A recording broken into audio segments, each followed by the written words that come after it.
Bezrat Hashem, on va reprendre à Yeladim. Donc Yeladim, c'est facile. Yeladim, ce sont les enfants. Et c'est comme en français, le verbe c'est léholide. Et léholide, c'est enfanter. Et un valad, c'est... Alors il y a une différence entre le valad et les Yeladim. Le valad, c'est l'enfant qui vient de naître. Je ne sais pas comment on dit en français.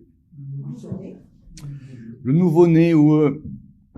Et Yeled, c'est un enfant. Donc les Yeladim, c'est au pluriel ici, et donc ça correspond à Netzach et Od, et c'est expliqué que dans le Zohar, que les Yeladim correspondent à Netzach et Od. Pourquoi? Parce que dans le Zohar, dans Parashat Vaishlach, on a parlé là-bas des Kérouvim. Alors, vous vous rappelez de ces Kérouvim, les Kérouvim qu'on appelle les chérubins. D'ailleurs, la traduction est bonne, puisque effectivement, même dans la Gemara, on dit que ce sont des petits-enfants. D'accord? Alors, en général, les Kérouvim ont un petit... Bon, on n'est pas évidemment à Kérouvim. Ceux que ça intéresse, il y a un dictionnaire des anges. C'est un autre sujet. Mais juste pour la petite histoire, il y avait les Kérouvim qui étaient sur le Aaron, qui était à l'intérieur du Kodesh à Kodashim, et ils sont comme deux enfants qui se regardent l'un et l'autre. Mais on a aussi les Kérouvim qui se trouvent à l'entrée du Jardin d'Éden, qui sont là pour garder la porte. Et Rachid dit là-bas sur les Kérouvim du Jardin d'Éden que eux, ceux-là, ils sont pas gentils. D'accord? Donc, ils disent que ce sont des anges plus méchants. Donc, ils sont pas aussi innocents que des enfants. En tout cas, dans le Zohar, dans Parashat Vaishlach, il y a marqué que Yeladim, ils correspondent au secret des Kérouvim, parce que chez Ayub Penehem, parce que c'est expliqué dans la Gemara, qu'ils ont des visages enfantins. Chez Ayub Penehem, que Pene Yeladim, parce que leur face, leur visage était comme des faces d'enfants. Très bien, et ils sont deux Netzach et Od. Ok. Alors maintenant, un mot un peu plus rare, Yelala. Alors c'est quoi Yelala? Yelala, c'est le substantif qui provient normalement de la racine Yelel, Yud Lamed Lamed, qui dit, en fin de compte, c'est quoi Yelel? C'est gémir, pousser des hurlements, se lamenter. D'accord? Gémir, pousser des hurlements, se lamenter. Donc, en gros, c'est pas très bon. Et c'est traduit comme étant une plainte, un gémissement. D'accord? Alors, Yelala, c'est dans la Malchut. Évidemment, c'est un gémissement comme on l'a dit, c'est un gémissement, c'est des hurlements, c'est se lamenter. Donc, c'est plutôt pas très bon. Et donc, ça correspond à la Malchut du côté des Kohot Adin, du côté des forces de rigueur, et des Chitzonim, et des forces extérieures qui vont éveiller chez Meorerim Abechim, qui vont éveiller les larmes et les cris. D'accord? On a déjà vu les pleurs, on a déjà vu les démaot, on a déjà vu les larmes, mais ici ce sont vraiment des cris de douleur. D'accord? C'est vraiment un cri, un hurlement, quelque chose qui est déchirant. Ou mizenigza, et ce qu'on va apprendre, ça, on le savait déjà d'après la Torah, mais que ça provient de la même racine que notre fameuse Lamed Lamed. Et ça provient aussi de ce qu'on appelle les lilines.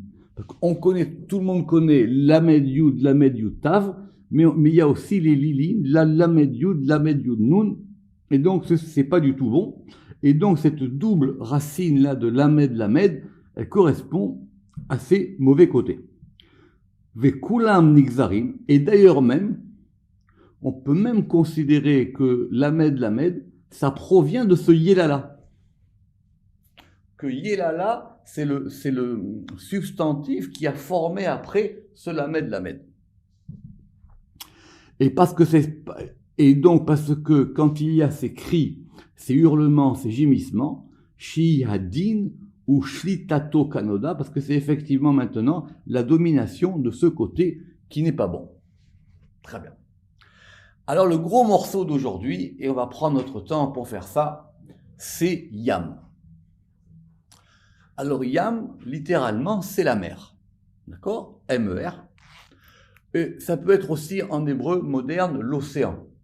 D'accord? Bien qu'on dira Yam Okeanus, mais Yam, en gros, c'est une étendue d'eau qui n'est pas une rivière, c'est la mer. Et c'est un sujet très très important. Donc on va prendre notre temps, accrochez-vous, pour faire ce grand passage aujourd'hui, Yam. Premièrement, Yam, évidemment, ça s'écrit Yud, même sophite, et ça a pour valeur numérique 50, notez-le. Shene midot nikraot Yam. Ce degré de Yam, il peut s'appliquer à deux attributs. Ahat babina, la première c'est dans Bina. Vei nikret Yam. Et évidemment, maintenant on connaît que Bina, c'est pas Bina, c'est Bina selon ses différents aspects, selon ses différentes formes, selon ses différents influx, selon ses différentes manières. Et donc la Bina a un aspect où elle s'appelle aussi Yam. Maintenant, elle s'appelle Yam quand? Que Shehi Meira, lorsqu'elle va éclairer, Bechamishim Sha'area, lorsqu'elle va éclairer par ses 50 portes. Lorsque la Bina elle est complète, donc elle va avoir ce degré de 50, et elle éclaire de ces 50 portes-là, elle va s'appeler la mer, M-E-R. Meira Bechamishim Sha'area. Et elle va éclairer d'elle jusqu'en bas. Ve'ataninim hagedolim olchim ba ve'shavim. Et dans cette mer, donc la mer de la Bina, on va avoir des animaux marins qui s'appellent les taninim. Et ces taninim, ils vont et ils viennent. D'accord? Et ces taninim, ils vont et ils viennent. Alors les taninim, et il y a ce qu'on appelle les taninim hagedolim. D'accord? Alors tanin, il y en a qui ont voulu dire que c'était... En tout cas, ce sont des grands animaux marins. D'accord? On va peut-être pas aller essayer de les spécifier aujourd'hui. Certains, en hébreu moderne, tanin, ça serait plus la baleine. Mais ce sont des grands animaux marins. Et ils vont et ils viennent dans cette mer. Et ces deux taninim, rappelez-vous que c'est quoi aussi le tanin? Dans Shemot, c'est le crocodile. C'est le crocodile de l'Égypte, le grand crocodile de l'Égypte, à Tanin Agadol. Tanin, Tanin, Taninim. Et ces deux grands Taninim qui sont du bon côté, qui vont et qui viennent à l'intérieur de cette mer de la Bina, ils sont Tiferet et Tzadik. C'est-à-dire quoi? Tiferet et Yesod.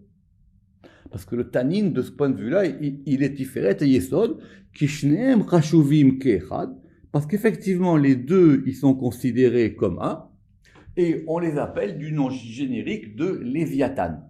D'accord? On verra le Léviathan, le fameux Léviathan, celui qui était un poisson, qui avait un mâle, il y avait une femelle, on a tué la femelle, on la mangera au temps du Mashiach. Donc toute cette histoire sur l'histoire du Léviathan et du Taninim, c'est lié à ça, Kacher Yidbaer Be'erko, lorsqu'on verra l'article Léviathan.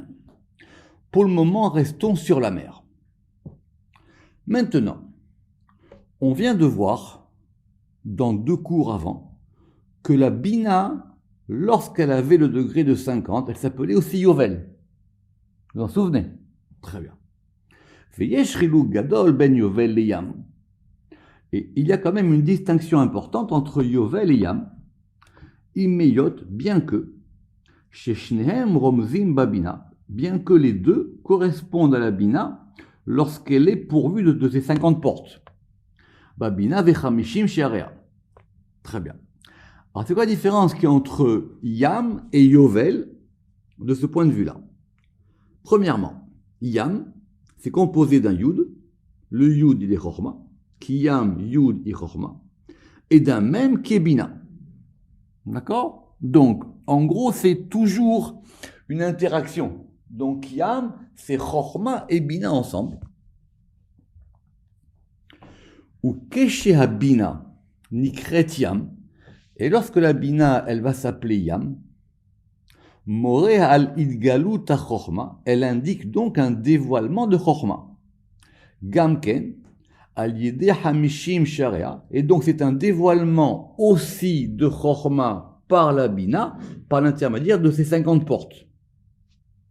D'accord? Alors que pour Yovel, si vous en souvenez, on a fait le cours sur Yovel, c'est effectivement lorsque la Bina, elle a eu uniquement ces 50 portes et qu'elle est collée à Chokhmah. Vous vous rappelez, on a dit qu'en fin de compte, cette 50e porte, parce que cette 50e porte, c'est la porte qui est la porte d'accès entre Chokhmah et Bina. En gros, Yovel, c'est le fait que ça revient, c'est-à-dire qu'on est arrivé à ce degré de 50 qui est le degré du retour, alors que Yam, c'est vraiment maintenant, elle correspond à la mer MER. Bien que la Bina aussi va correspondre à la mer MERE. Mais dans ce cas-là, elle s'appellera Ima. Très bien. Donc, premièrement, distinguer Yovel de Yam. Deuxièmement, distinguer Yam de Mi. Veyesh Chiluk Gadol. Veyesh Chiluk Gadol. Et il y a une grande distinction entre Yam et Mi. Alors, Mi, c'est quoi? Mi, normalement, ça indique qui. On est d'accord? Qui. Qui, c'est-à-dire la question. Qui. Et c'est composé des mêmes lettres. D'accord. Veyesh chiluk gadol ben Yam lemi. Im heyot, shenehem romzim inyan echad, bien que les deux indiquent la même chose. Si vous en souvenez, on avait vu ça au début du Zohar dans Bereshit à propos du verset Seu marom enechem ou mi bara ele. C'était l'un des versets pour expliquer la création. Seu enechem marom, levez vos yeux vers les hauteurs ou et vous verrez mi bara ele, qui bara ele, qui a créé ceci. Et là-bas, on avait expliqué la notion qu'il y avait la différence entre le mi et le ma. Évidemment, comme c'est un dictionnaire, il faut voir aussi le mi et le ma. Mais ce degré du mi aussi, il indique ce degré de la bina. Parce qu'il y a un degré où on pose la question qui. Alors, quand on pose la question qui, dit le Zohar, c'est qu'on ne sait pas qui c'est, mais on distingue quand même qu'il y a quelqu'un. Alors que le ma, c'est encore plus haut. Le ma, on ne sait pas quoi. Ma, c'est quoi? Ma. C'est-à-dire que j'arrive même pas à distinguer ce que c'est. Il y a une distinction entre le mi et le ma. Très bien. Évidemment, dans le mi, c'est d'abord le même et après le yud. Et dans le yam, c'est d'abord le yud et après le même. À tel point que si vous en souvenez, là-bas, on avait posé une question. Parce que le Zohar, il avait dit que de ce chibour de Elé et Mi allait être créé le Shem Elohim. Et que quand on prend le Elé, Aleph, Lamed, He, et qu'on lui adjoint le Mi, Yud même, on va avoir Elohim. Sauf que Rabbi Chaim Vital, il avait dit, mais non, si c'est comme ça, le nom il devrait être Elémi, pas Elohim. Pourquoi est-ce qu'on a inversé? Très bien, très grande question auquel on va revenir. Et donc du coup, il avait expliqué là-bas Chaim Vital que quand on a He Elohim, on a He Lamed He, et on a le Mi qui s'inverse. Et on a le Mi qui se retourne. Et comme il se retourne, donc on a Aleph Lamed He, Yud même. Et qu'on va voir ici. Veyesh chiluk gadol ben Yam lemi. Im heyot shenehem romzim inyan echad. Bien que les deux désignent la même chose. Pourquoi? Parce que quand on dit le mi, ou aelem, le mi, ça veut dire que c'est caché. On ne sait pas ce que c'est une question. Qui? Velachen kadam bina. C'est pour ça que ça commence par le même de bina. Avant le yud de chokhmah. Les harot pour indiquer pour indiquer que la bina elle est donc cachée dans le chokhmah. Vous voyez bien que donc mi c'est même yud. Donc c'est le même qui se cache dans le yud. Donc elle est cachée dans la chokhmah. Ve'ena mashpa'at, et donc du coup elle ne peut pas influer. Alors que quand on a yam, yud même, ou les fr c'est l'inverse. Les harot c'est pour indiquer qu'il y a chokhmah ou babina. C'est pour indiquer que donc c'est le yud de chokhmah qui est dans le même de bina, et ça c'est fait pour qu'elle puisse influer les hashpia. Très bien. Donc c'est pour ça qu'on a le Shem Elohim et non pas le Shem Elemi, comme on avait pu croire là-bas dans le Zohar. Donc, ça c'est quand Yam, c'est lié à Bina. C'est très important, c'est des notions fondamentales, il faut les connaître bien, ces notions-là. Deuxièmement, la Malchut aussi, elle s'appelle Yam. D'abord, parce qu'évidemment, toujours, les deux et ils sont en parallèle, et donc ce qui s'applique des fois à Bina s'applique souvent à Malchut. Donc il y a une mer d'en haut et une mer d'en bas. Une mer MER. Vers Malchut nikret Yam, qui i rahava melha maim, parce que, pour indiquer que la Malchut, quand elle est large et qu'elle reçoit les eaux, elle reçoit toutes les eaux, puisque la Malchut est un réceptacle, et donc elle va recevoir toutes les eaux, et donc elle, à son tour, elle s'appelle un océan. Omnam, mais, nikret Yam, mais elle s'appelle Yam, keshehi mekabelet mechochma, lorsqu'elle va recevoir de chochma. D'où la fameuse expression Yam ha-chochma, la mer de la sagesse. Ça veut dire quoi? Yam ha-chochma, c'est la Malchut qui reçoit de chochma. Et donc c'est comme un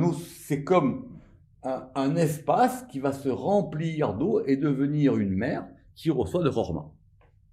Et c'est comme ça que c'est expliqué Vechen Piresh Bazohar, c'est comme ça que c'est expliqué dans le Zohar, dans Parashat Be'alotra.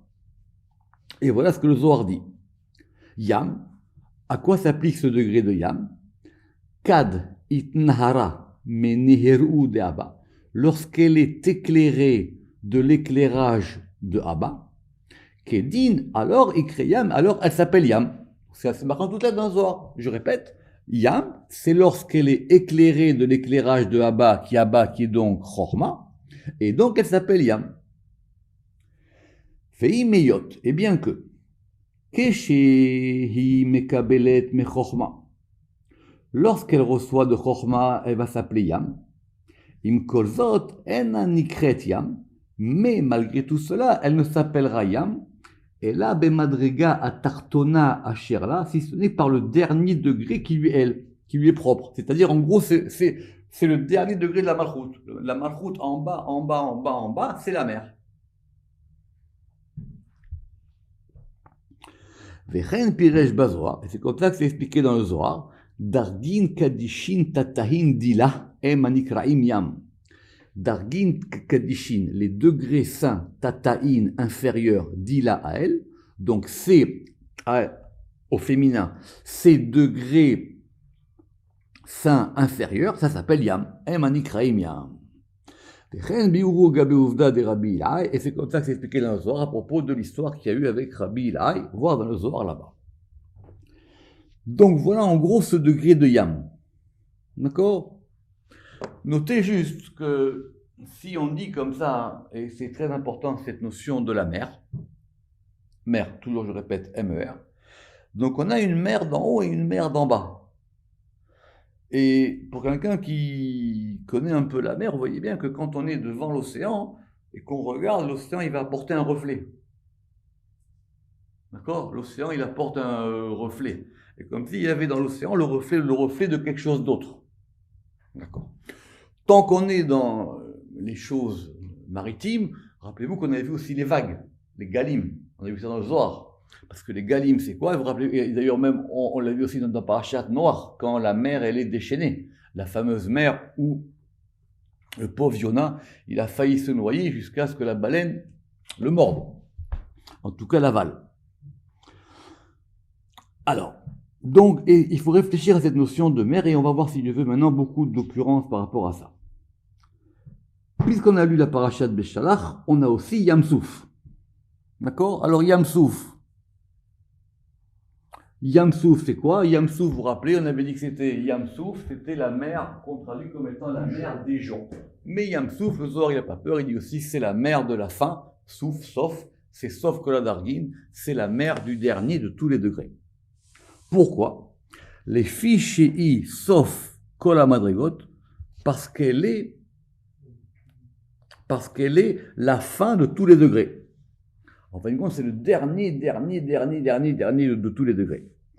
Vei bechina od lemata Miyam Kanoda, et c'est donc un degré encore plus bas que la mer elle-même.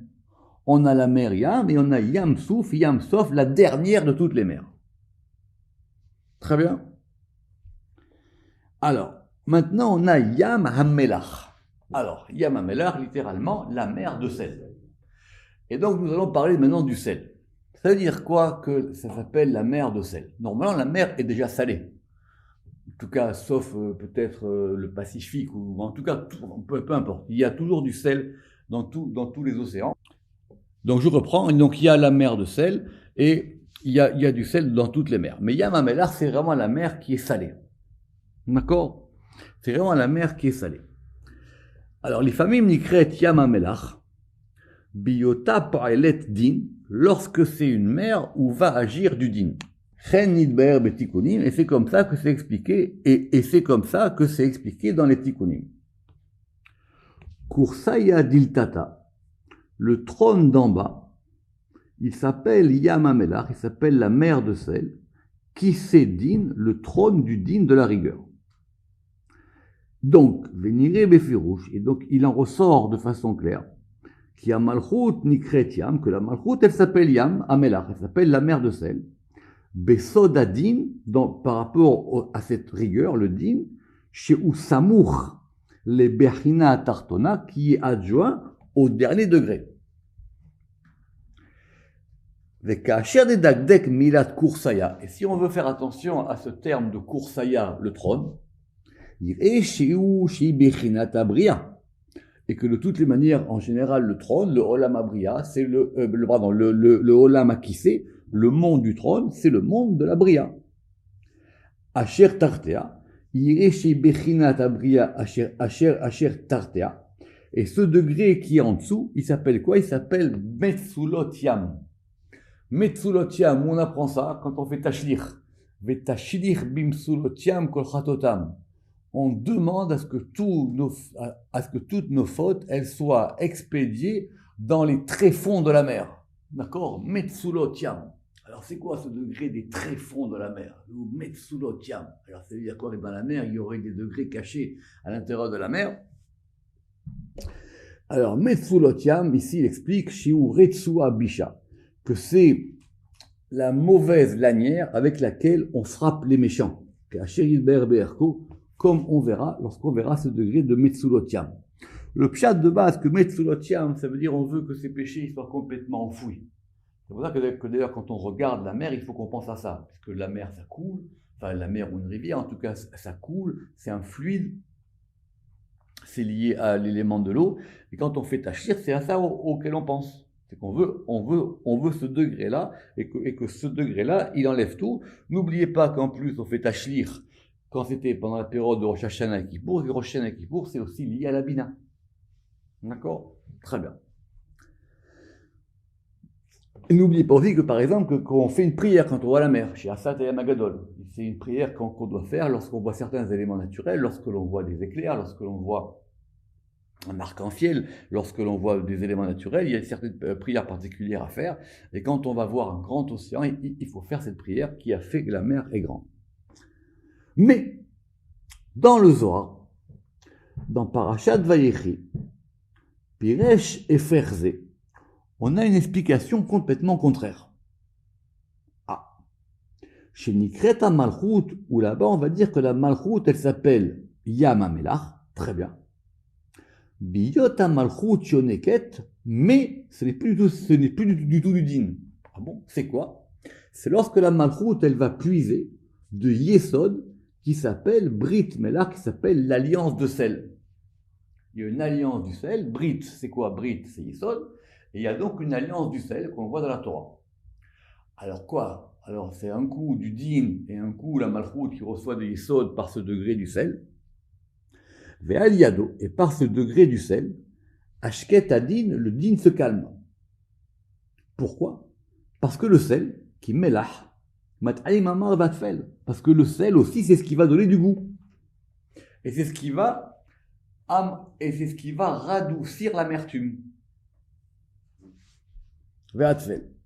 Alors vous allez dire, mais tout dépend de combien de sel on met. C'est ça la question. D'accord? Ou bevadai. Et Neperushim Kashodade. Donc apparemment, et assurément, ces deux versets, ces deux explications se contredisent. Alors, Ve'afshar lomar, et on peut dire ainsi, Ki inyan hamelach matzinu ha'inyan ze ki miuto yafe veruvo caché. Il dit finalement, parce que le principe du sel, c'est quoi? Quand on en met un peu, c'est bien, et quand on en met beaucoup, c'est pas bon. D'accord? En hébreu, miauto, un petit peu, yafé, c'est bon, yafé, c'est beau, veruvo, et quand on en met beaucoup, caché, c'est dur. Velachen. Et donc, כאשר יהיה המלח הנרצה במילת ים המלח, מלח מועט. Donc, quand on va mettre un petit peu de sel dans la mer, Adraba, il y aurait à la shketadine. Alors, donc, on voit que justement, on a adouci l'amertume de la mer. Ve'am tako, et donc, ou plutôt, on a shket, on a calmé, on a fait silence sur ce din. La sheket, on l'a calmé, on l'a fait taire, et on a donc radouci le din de cette mer-là, à l'idée Brit Melach, à propos du Brit Melach, à propos de l'alliance du sel, qui est le tzaddik. Kederech HaMelach, comme le sel, chez Midarko, le Atim Amar Vatafel, parce que comme le sel, dont le but est effectivement de donner du goût aux choses. On verra évidemment Melach, et donc vous comprenez bien que c'est pas pour rien qu'il y a marqué dans la Torah Alkol Korban Echad Akriv Melach, qu'on doit apporter du sel sur chaque sacrifice, qu'il faut du sel pour Motit, etc., etc. Donc c'est un grand sujet le sel, mais nous on est ici à Yam, Melach c'est beaucoup plus loin. Aval.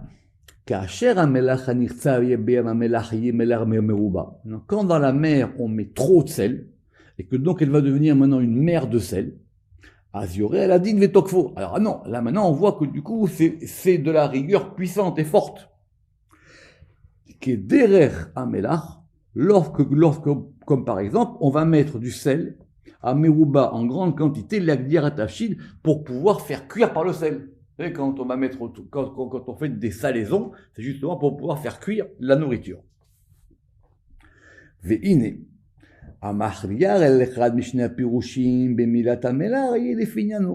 Donc maintenant les deux explications qu'on a sur Yam HaMelach, c'est la mer de Din. Rappelez-vous que Yam HaMelach, c'est celle qui était faite après l'histoire de Sodome et Gomorrhe. Très bien.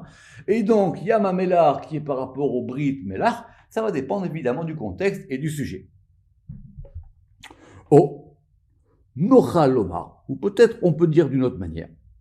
Ki le'olam Yam HaMelach kavanato b'Soladin. Que de toutes les manières, la mer de sel, c'est toujours lié par rapport à ce secret du din. Shehim lo hayu amayim marim, parce que si les eaux n'étaient pas amères, on n'aurait pas besoin lo srahu lemelah, on n'aurait pas besoin du sel. C'est parce que l'eau elle est amère qu'on a besoin de mettre du sel pour pouvoir la radoucir.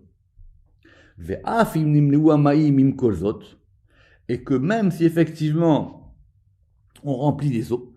Donc il reste toujours du koachadin. Si on a une eau douce, j'ai pas besoin de mettre du sel.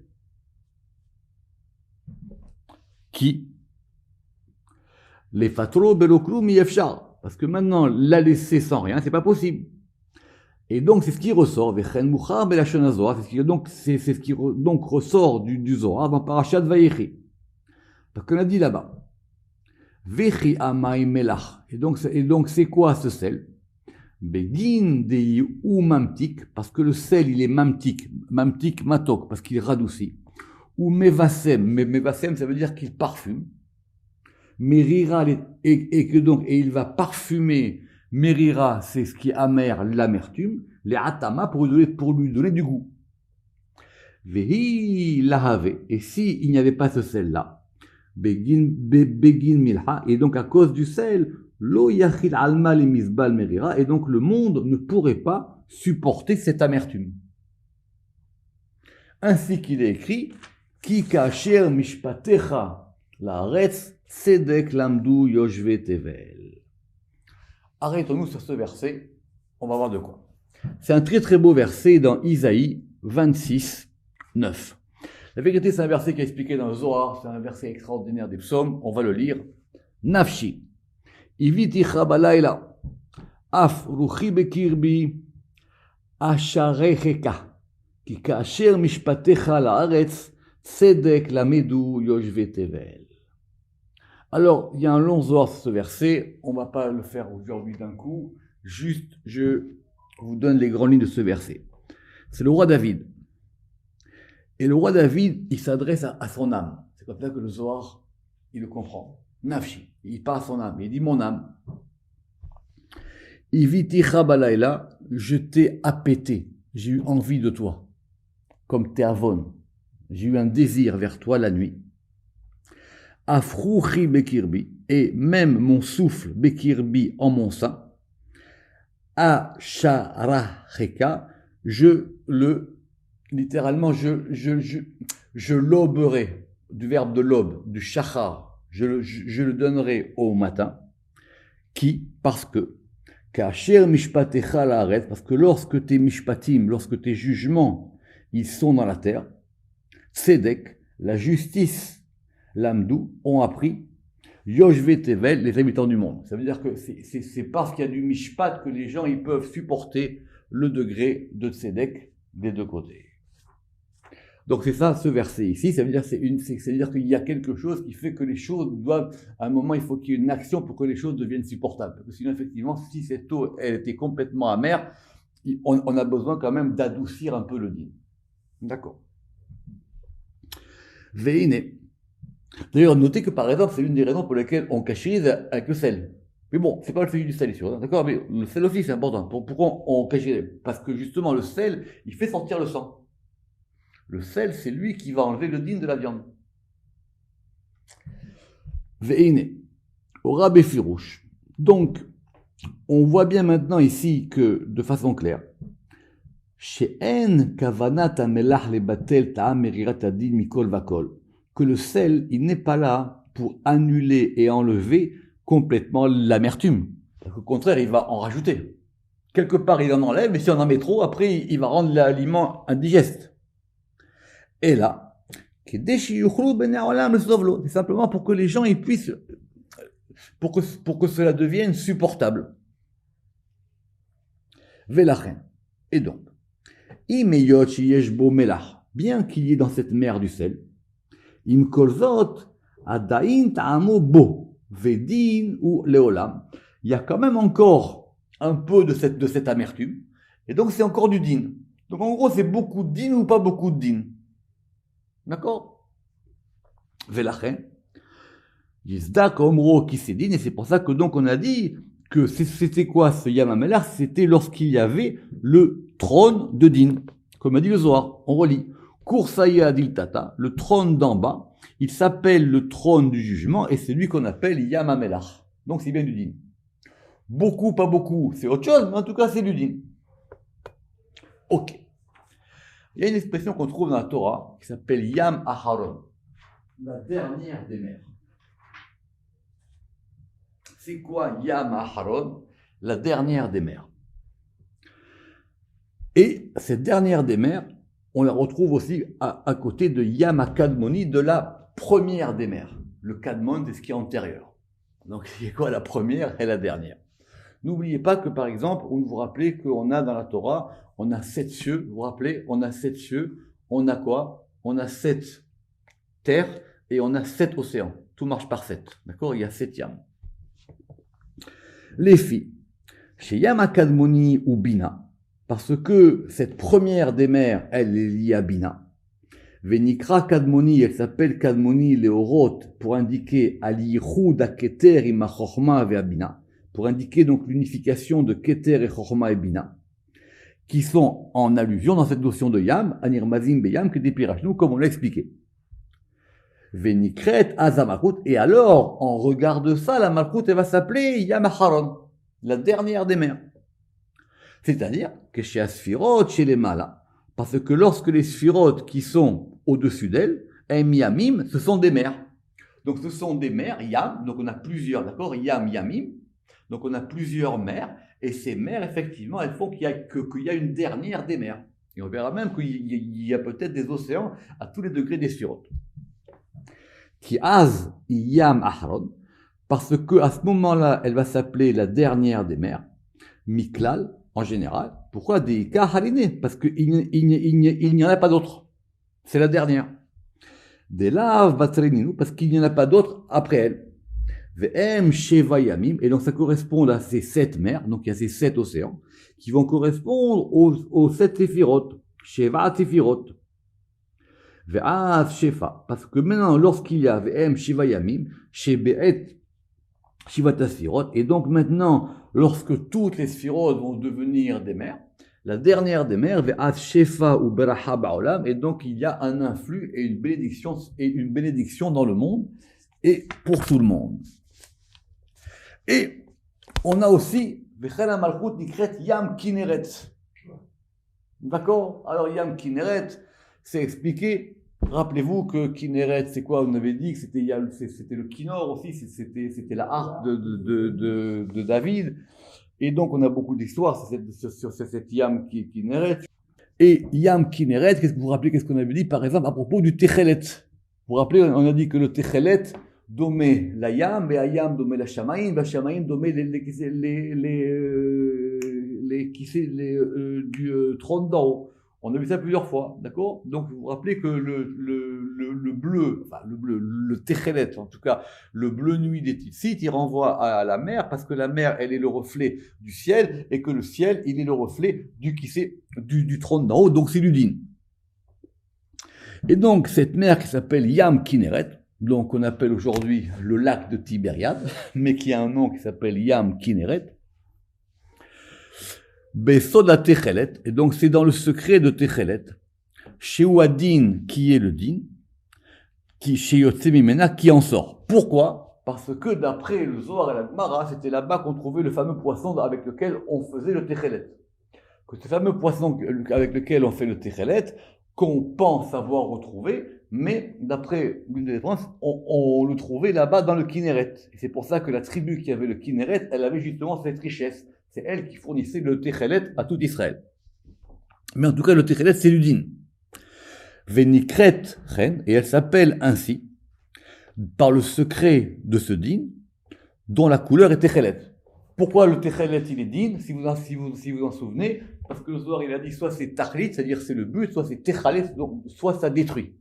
Et l'une des raisons pour lesquelles on fait plus Techelet, ou en tout cas c'est plus compliqué de le faire, c'est que justement c'est du din, et on ne peut pas déclencher ce din tant qu'on n'a pas le Beth Amikdash.